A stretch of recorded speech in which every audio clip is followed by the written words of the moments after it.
고린도후서 1장 8절로 11절까지 오늘 저녁 본문이 되겠습니다.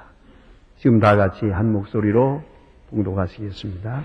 형제들아, 우리가 아시아에서 당한 환난을 너희가 알지 못하기를 원치 아니하노니 힘에 지나도록 식망고생을 받아 소망까지 끊어지고 우리 마음의 사형 선고를 받은 줄 알았으니 이는 우리로 자기를 의지하지 말고 오직 죽은 자를 다시 살리시는 하나님만 의지하게 하심이라.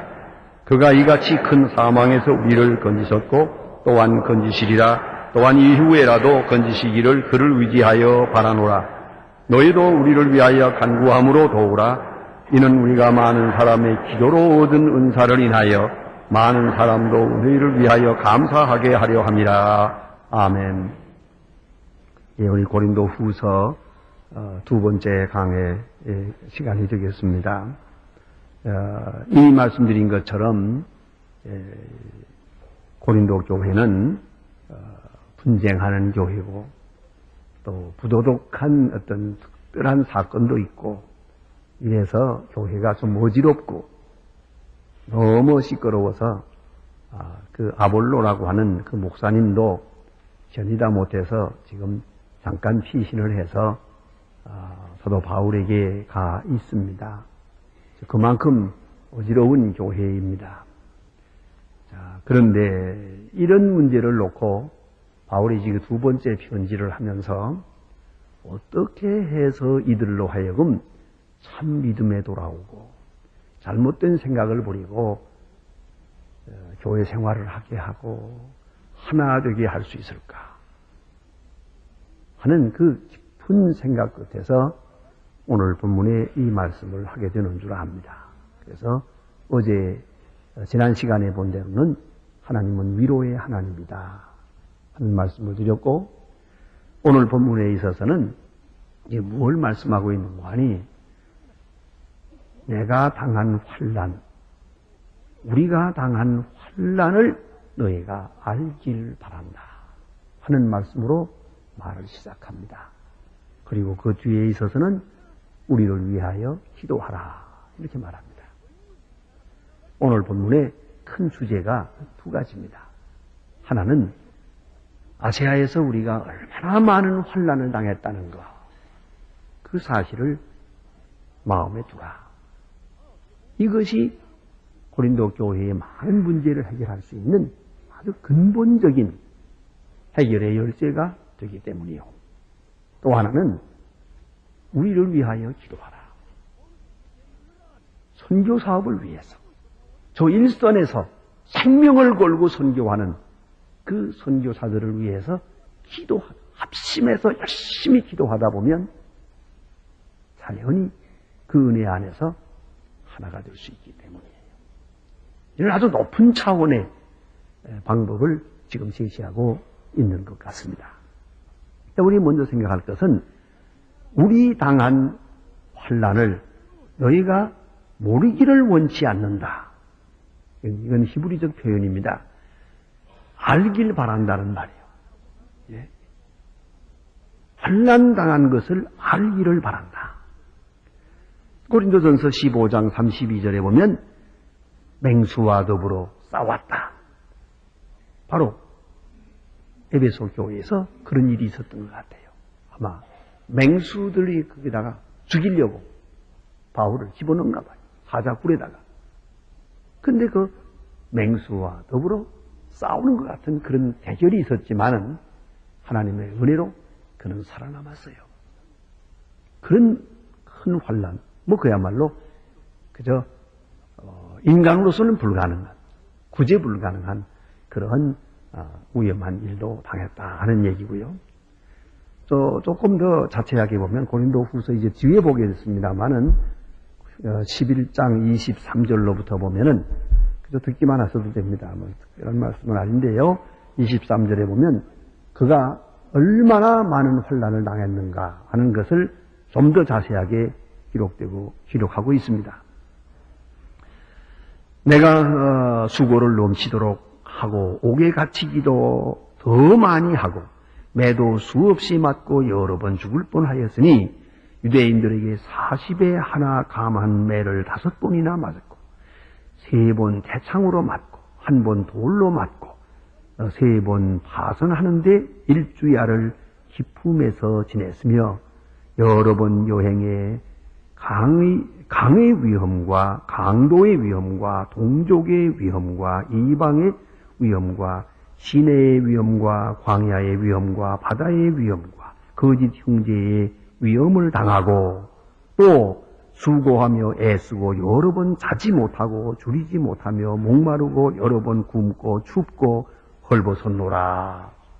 길게 그가 당한 고난을 열거하고 있습니다. 자, 이제 우리가 생각해야 됩니다. 이렇게 많은 환난을 당했다. 고린도 교회가 다 알고 있어요. 우리가 당한 이 고통, 이것을 너희가 알길 바란다. 이것을 똑바로 알면 자연스럽게 너희들이 당한 모든 문제는 해결될 수 있기 때문입니다. 저는 어렸을 때 이것저것 책을 읽는 가운데서 어렸을 때에 제일 제가 큰 감명을 받고 한 권을 또 보고 또 보고 어떤 건 2번, 3번 이렇게 본 책은 제 기억에 가만히 보니까 철로역정하고 그리고 순교사옵시다.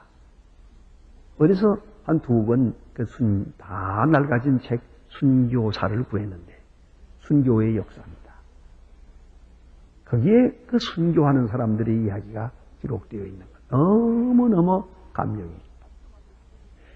읽으면서 울고 울면서 읽고 기도하면서 읽고 그 순교의 역사를 보면서 그렇게 크게 은혜 받았던 그런 아주 옛날 기억이 있습니다. 다 잊어버렸습니다만은 그래도 몇 가지 기억하는 중에 제일 제가 충격적으로 기억하고 생각하고 울었던 것은 뭐냐면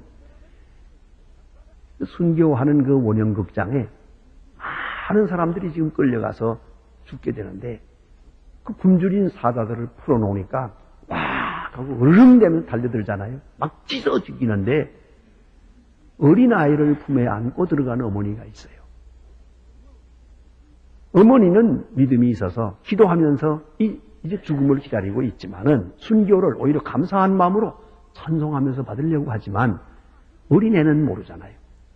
그 어린애가 사자가 무서우니까 하고 울잖아요. 그때 어머니가 달래면서 하는 말이 얘야 잠깐만 기다리라 곧 밝아질 것이다. 그렇게 말해요. 이 어두운 권세에 우리가 당하고 있지만 잠깐만 기다리면 천국 문이 환하게 열릴 테니까 곧 밝아질 것이다. 이렇게 말하면서 애를 달래는 어머니의 이야기가 있어요. 그 장면을 한번 가만히 생각해 보세요. 얼마나 굉장한 장면인가 말입니다. 그리고 또 폴리갑의 순교 같은 것은 더더욱 많은 충격을 줍니다. 80이 넘은 폴리갑입니다. 그 덕망이 높은 분을 그렇게 죽여버리기가 너무 미안해서 그 판사가 거짓말이라도 좋으니까 한마디만 거짓말로 예수를 안 믿겠다고 한마디만 해라. 그러면은 놔줄 테니까 다른 섬에 가서 다른 곳에 가서 마음대로 믿으라고 그렇게 충고를 했는데도 아니요. 예수 그리스도는 한평생 내게 거짓말한 일이 없는데 내가 어떻게 한마디에 거짓말을 할 수 있겠느냐고. 그리고 그대로 화형에 처함을 받습니다. 여러분 이 순교에 대한 이야기 순교 어느 수 없는 이야기입니다. 그 많은 이야기를 우리가 듣고 또 기록에서 보고 그리고 우리가 그 기가 막힌 장면들을 상상하고 있을 때 우리의 믿음은 새로워집니다. 다른 차원으로 이렇게 승화되어 발전하는 것을 느끼게 될 것입니다. 그 유익이 무엇인가는 조금 이따가 말씀드리겠습니다. 그러면 지금 사도 바울이 이렇게 많은 고통을 당해서 좀 전에 읽은 것처럼 수없이 매를 맞고 없는 고생을 했어요. 이 고생에 대해서 너희들이 알고 있지 않느냐? 이것을 모르기를 원치 않는다. 다시 한번 생각해 보라는 거죠. 그런데 어디까지 당했느냐? 사도 바울은 다시 스스로 이 문제를 설명을 합니다. 힘에 지나도록 그래서요. 견디기 어려울 정도로 그 말이에요. 이건 육체적인 고통을 말합니다. 육체적으로 견디기가 어려워요. 너무너무 괴로워서. 그 주기철 목사님의 순교사를 보면은 그간 4년 반 동안을 너무너무 고생을 합니다. 인두로 지지고 그냥 물을 먹이고 코에다 입을 집어넣고 물을 집어넣고 막 이렇게 되는데 너무 괴로울 때 그의 기록 가운데 이런 말이 있습니다. 계속 괴롭히니까 하나님 빨리 내 영혼을 취해 주시옵소서. 이대로 오래가면 저 순교하지 못합니다. 그 얼마나 그 인간적이고 확실한 체험이 여기 나타나겠습니까? 이대로 오래가면 나 순교하지 못합니다. 그래요. 아픔이라는 것이 잠깐 지나가는 것이면 잘 견딜 수 있어요. 그러나 계속 오랫동안 같은 고통을 당하면요, 점점 힘이 약해지고 참을 수가 없게 돼요. 육체적인 그 견디는 한계를 넘어서는 거예요. 힘에 지나도록 내 육체로서 견딜 수가 없어요. 이제는 고통이 너무 심해서 그 힘에 지나는 감당하기 한계를 넘어서는 그런 고통을 내가 당했다. 또 살 소망까지 끊어지고 그랬어요. 이제는 더 이상 살 수가 없겠다. 이대로 죽는가 보다 했죠? 이것은 의지의 한계를 말하는 것이요. 버텨야지, 이겨야지, 견뎌야지 그런 생각은 못해요. 이제는 이대로 죽는가 보다. 오늘이 내 끝나는 날인가 보다 생각하게 됐다는 거죠. 의지의 한계를 넘어서 내 결심, 내 의지 이것 가지고 도저히 감당할 수가 없는 그런 지나치는 고생한 것을 너희가 안다. 또 사형 선고를 받은 줄 알았다. 이 말은 뭡니까? 이건 신앙적 차원에서의 한계를 넘어서는 거예요. 하나님이 도와주실 거다. 하나님이 함께 해주실 거다. 천사를 보내서 나를 보호해 주실 거다. 전에 빌립보 감옥에서 옥문을 열어주었던지 오늘도 하나님이 필요하면 옥문을 열어주실 거다. 과거에도 많은 고통 중에 살아남았지만 오늘도 살아남을 수 있을 거다. 그래서 다시 나가서 복음을 전하게 될 것이다. 제가 원하는 대로 로마까지 가서 복음을 전하게 될 거다. 이렇게 믿고 그렇게 기도해 왔어요. 그러나 혼란이 너무 심할 때, 너무 어려운 고통을 당할 때 하나님의 뜻이 여기까지인가 보다. 이제 아마 내 영혼을 부르시는가 보다. 여기서 순교하라고 하나님이 정하신가 보다 생각했단 말이에요. 이게 그의 고난에 대한 신앙적 이해예요. 그렇지 않습니까? 여러분도 때때로 그런 경우가 있어요. 우리 가운데도 병 걸렸을 때 기도합니다. 어려움 당할 때 기도합니다. 고쳐주십시오. 그리하면 내가 더 나가서 확실하게 하나님의 사람으로 일하겠습니다 하는 그런 기도를 드리겠지만은 또 늘 그래왔죠. 그러나 어느 때는 한계를 딱 넘어서요. 그러면 이제는 부르는가 보다. 갈 준비를 해야지. 그럴 때가 오잖아요. 그런 시간을 바로 포착을 해야 돼요. 그런데 바울이 그런 생각했다는 거예요. 이번 감옥에서 여기서 이대로 가는구나. 바로 그것이 디모데 후서에 보면 있습니다. 그건 이렇게 늘 생각한 일이 여러 번 있었던 것 같아요. 그러나 결정적인 시간은 그때 가서 옵니다. 로마 감옥에서 그가 쓴 편지에 보면은 나의 달려갈 길을 다 가고 믿음을 지켰으니 내 앞에 생명의 면류관이 있다. 그리고 암흑에 맡겨놓은 겉옷을 가져오고 두루마리 성경책을 가져오라. 이렇게 말합니다. 겨울 전에 속히 오라. 이 디모데 후서 4장의 그 마지막 편지는 바로 지금 이번 겨울 나기 전에 내가 아무래도 여기서 세상을 떠나는가 보다. 아마 순교하게 되는가 보다 하고 확실하게 알고 있어요. 그건 그대로 됐습니다. 그러나 그런 일이 거기만 있었던 게 아니란 말이죠. 사형 선고를 받은 줄 알았다 하는 말은 하나님이 나를 여기서 끝내게 한 내 생애가 여기서 끝나는 것으로 하나님이 그렇게 부르시는 것으로 여겼다는 거예요. 그만큼 어려운 고난을 그가 계속 겪으며 살아왔어요. 그런 거로 이같이 내가 고난당한 것을 너희가 알기를 바란다. 그렇죠. 이걸 알아야 된다. 이렇게 고난당하는 것을 알게 되면 왜 알아야 되느냐 하는 것이요. 이게 아니요. 이로써 그리스도인의 신앙이 얼마나 위대한 것인가, 얼마나 절대적인 것인가, 얼마나 완전한 것인가를 여기서 확증하고 있기 때문이요. 내가 믿는 예수, 내가 믿는 부활 신앙이 확실하지 않다면 내가 왜 이루겠느냐? 복음이 얼마나 확실하면 내가 복음을 위해서 이렇게 고난을 당하겠냐 말이에요. 여기서 이 고난의 이야기를 들으면서 결국은 기독교의 신앙이 위대하다는 것, 확실하다는 것, 저 부활의 아침과 약속이 확실하다는 것을 갖게 된단 말입니다.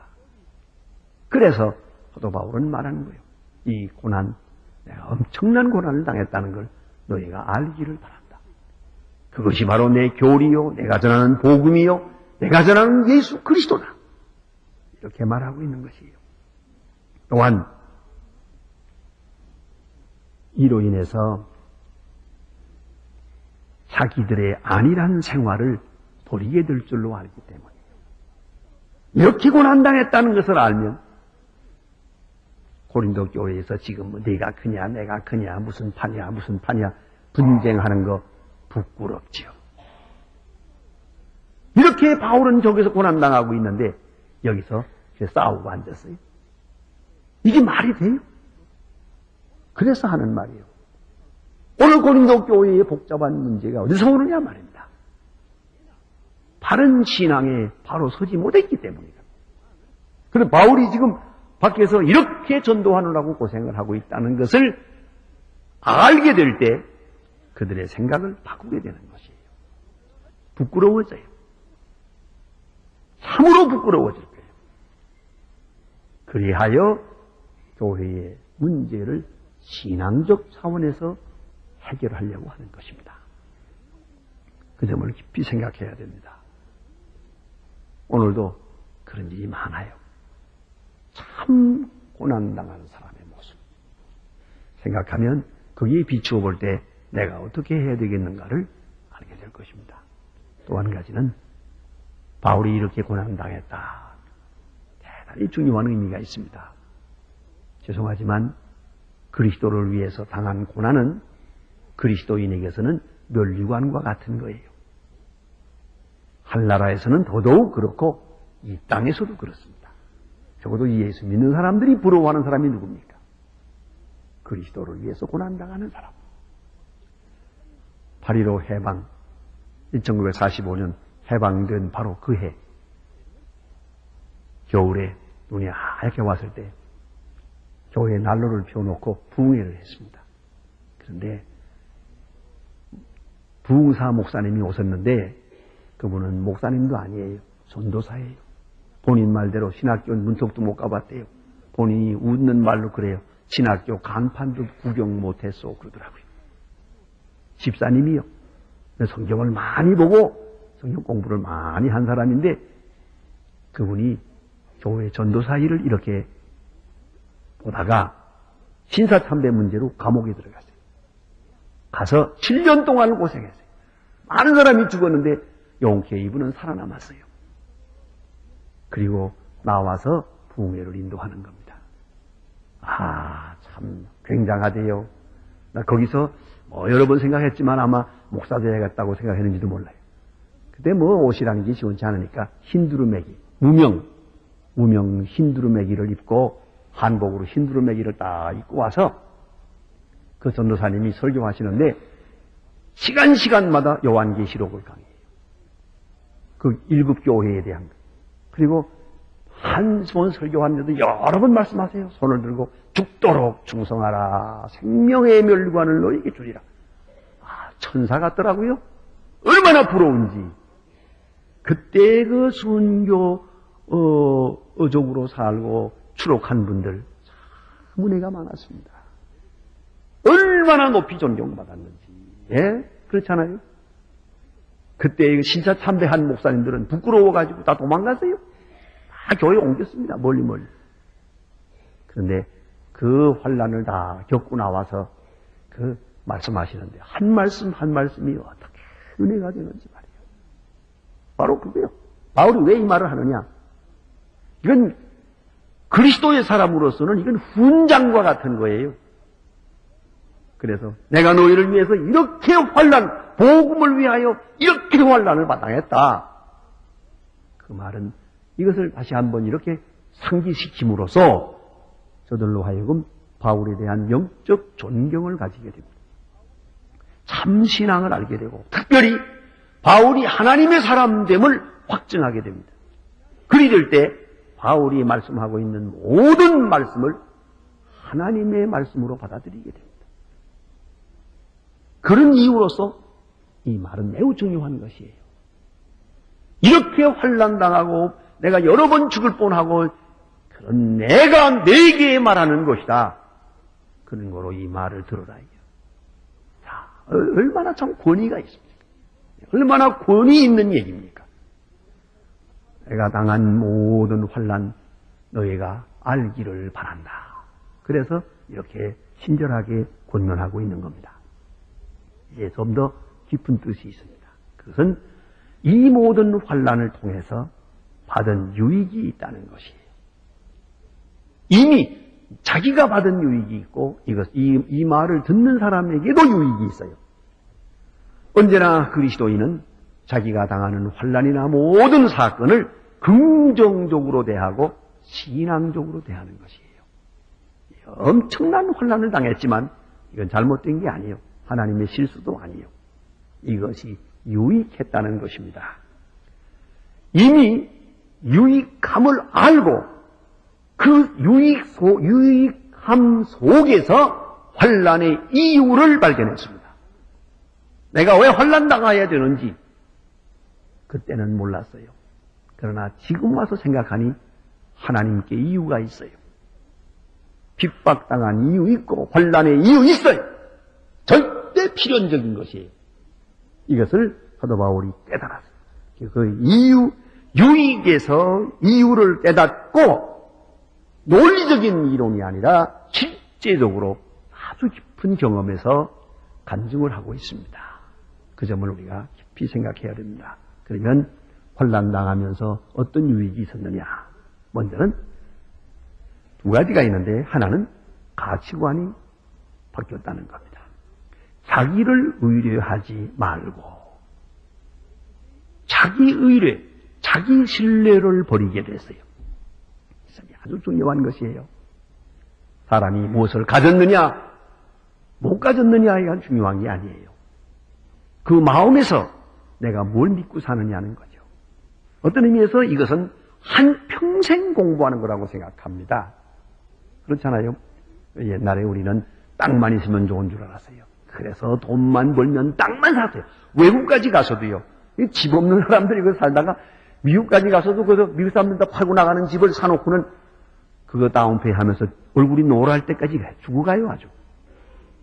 그건 우리 그 마음속에 그 땅 없는 서러움, 집 없는 서러움에 있다가 가서 그냥 돈 벌어가지고 집부터 사놓는 거예요. 이래가지고 죽을 고생을 하더라고요. 그 25년 동안 돈 다 물고 나면 죽었지, 뭐이지, 뭐. 그렇잖아요? 그래도 내외가 다 죽어가요. 얼굴이 노라고 교회 와가지고 다 꾹꾹 졸기만 하고 앉았어요. 너무 피곤해가지고. 이게 왜 이래 듣느냐? 그 집을 해서 뭐래?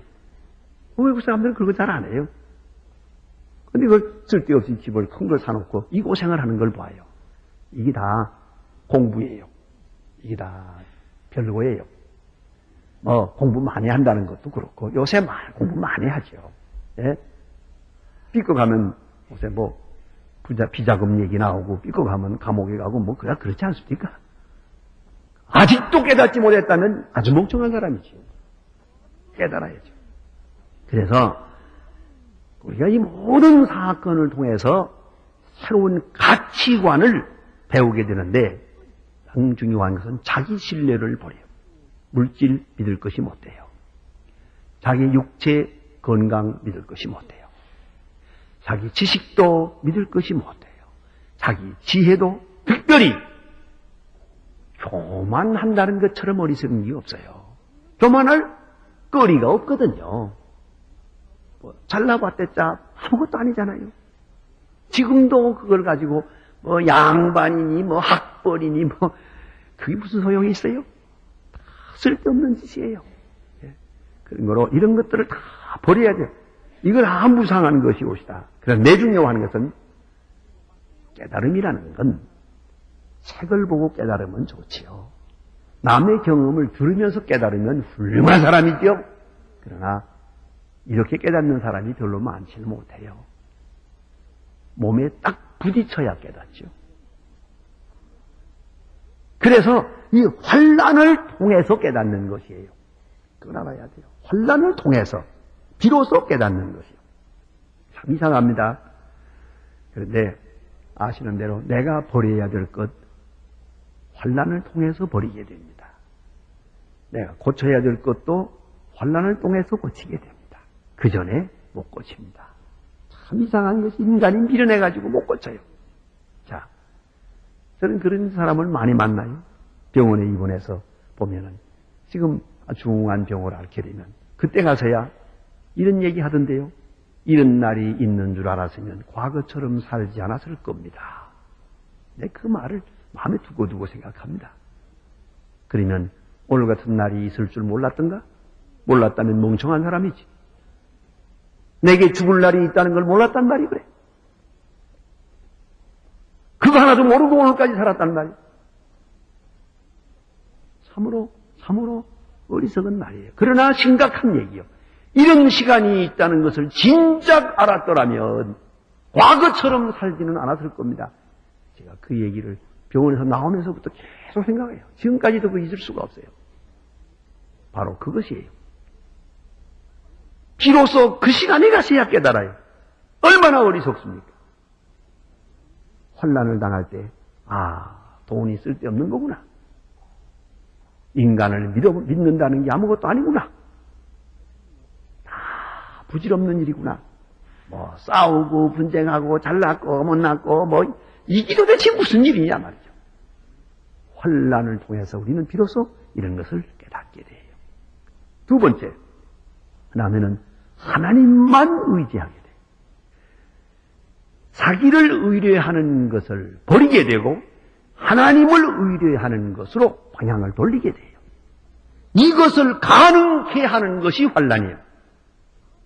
여러분, 선교 역사를 보면은요, 선교가 가장 효과적으로 가능한 미션 필드는, 소위 오픈 필드는 열려진 선교지라고 하는 것은 꼭 두 가지 조건이에요.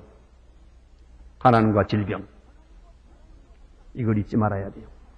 가난과 질병이 없고는 복음이 전해지는 일이 거의 없어요. 안 돼요. 아주 힘들어요. 아주 전에. 그래서 지금도 보면 일본 선교가 힘든 것이 바로 그거예요. 여러 가지 이유 중에 하나가 일본이 잘 살거든요. 거기다 대고 뭐 예수 믿어라 뭐라 해요. 힘들어요. 그러나 가난하고 병들고 어려운 곳에 복음의 역사가 활발하게 이루어집니다. 지금 저 북한과 같은 곳은 아주 옥토입니다. 옥토. 지금 중국에도 지금 얼마나 복음이 열심히 전파됩니까? 그 이유가 어디냐? 가난하고 병들었기 때문이요. 이걸 잊지 말아야 됩니다. 그래서 환난으로 인해서 하나님을 의지하는 마음으로 바뀌었어요. 하나님만 의지하게 됐어요. 자, 나를 의지하는 마음 버리게 해주시고 하나님만 의지하게 하는 그런 믿음. 또 하나님도 어떤 하나님이냐? 죽은 자를 부활시키는 하나님. 부활 생명의 하나님. 그러니까 우리가 뭐 물질로 뭐 부하게 해주고 잘 살게 해주고 건강하게 해주고 오래 살게 해주고 뭐 그런 얘기가 아니에요. 부활의 생명. 예수 그리스도를 부활시키고 내 생명을 부활시키시는 바로 그 능력의 하나님만 의지하게 한단 말입니다. 이 환난을 통해 오는 유익이 옵시다. 그리고 10절 말씀해 보니까 오직 그 하나님께서 과거에도 건지셨고 앞으로도 건질 것이고 또 건질 것으로 소망한다는 것이죠. 오직 하나님만이 우리의 소망이 되고 있다 하는 말씀입니다. 그 다음에 아주 신비로운 말씀이 11절에 있습니다. 자세히 깊이 읽어야만 뜻을 알 수가 있습니다. 너희도 우리를 위하여 간구함으로 도우라. 이는 우리가 많은 사람의 기도로 얻은 은사를 인하여 많은 사람도 우리를 위하여 감사하게 하려 함이라. 이 무슨 말씀인고 하니 기도로 얻은 은사. 아주 신비로운 표현입니다. 그가 환난을 통해서 하나님만 의지하게 되었습니다. 그러나 이로 인하여 환난을 통해서 선교가 가능해졌습니다. 자기는 고생 많이 했지만은 그로 인하여 선교가 가능하게 되고 큰 역사를 이루어졌어요. 이 모든 것을 합쳐서 그는 은사라고 생각합니다. 은사예요. 하나님의 선물이요. 그러니까 하나님의 선물로 환난당했고 하나님의 선물로 환난을 통해서 복음이 힘있게 전파됐어요. 이 모든 것이 은사란 말입니다. 이것이 은사가 은사되기 위해서는 그 주위에 기도하는 사람이 있었다는 거죠. 많은 사람이 기도해 주었어요. 그래서 오늘 본문에 보면은 벌써 그는 혼자 있었던 것이 아니라는 것을 고백하고 있어요. 많은 성도들의 기도가 내게 있었어요. 기도가 있어서 내가 환난을 이길 수 있었어요. 사형 선고를 받은 줄 알았지만 낙심하지 않았어요. 그리고 모든 것 가운데서 구원받고 오늘에 이르러서 큰 역사를 이루게 되었다. 이건 기도의 은사란 말이에요. 기도로 얻은 은사다. 그렇게 고백을 하고 있습니다. 그런 거로 나 혼자서 구원받은 것이 아니라 구원받을 수 있도록 된 것은 기도의 열매라는 거죠. 기도의 응답으로 되어진 것이다. 그래서 오늘 본문에 다시 기도를 요청합니다. 우리를 위하여 기도하라. 간구해달라 하고 말합니다. 훌로신학에 디토 와그너라고 하는 교수님이 계시는데 그가 쓴 방패의 기도라는 책이 있습니다. 기도는 방패라는 것이에요.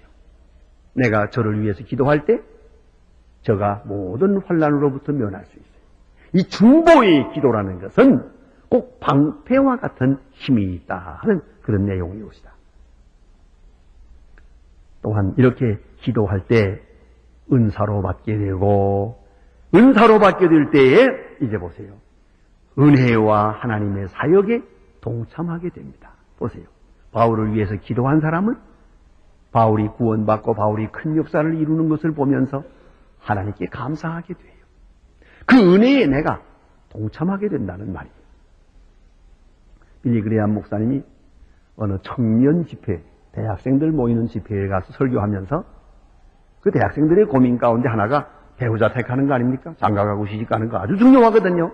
그래서 젊은 사람들에게 뭐라고 기도했는고 하니 당신들은 지금 모르고 있지만 하나님은 당신들의 배우자가 누군지 알고 계실 겁니다. 그런 거로 이름을 댈 수는 없지만 나를 위해 예정하신 배우자 그 사람을 위해서 기도하라고.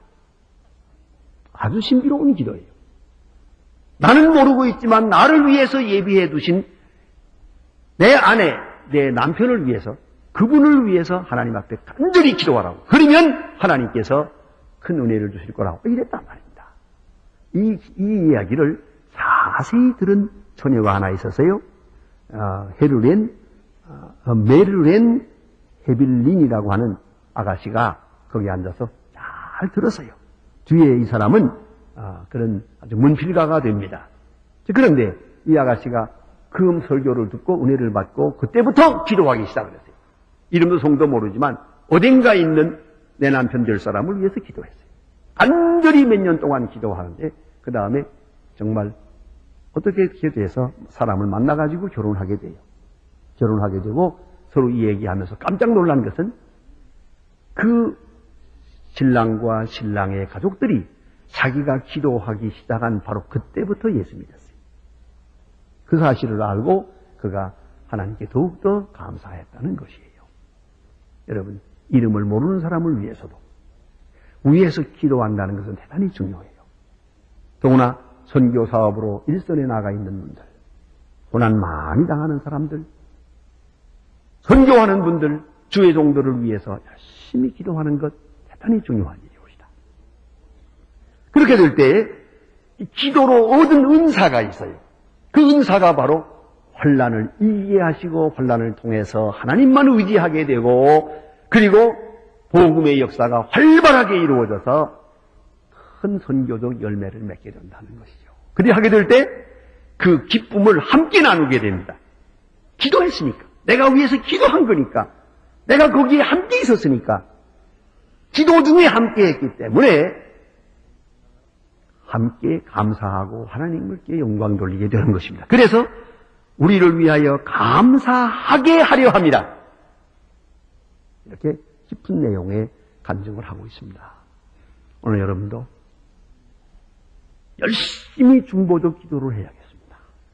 나 자신만 위해 기도할 게 아니고 내가 위해서 기도하는 사람을 위해서 간절히 기도하게 될 때 그 열매가 이루어지고, 그래서 환난을 이기고 고통을 이기고 하나님만 의지하면서 귀한 큰 열매를 거두게 되는 것이고, 그 열매로 인해서 함께 기뻐하게 되는 것이란 말입니다. 기도하십니다.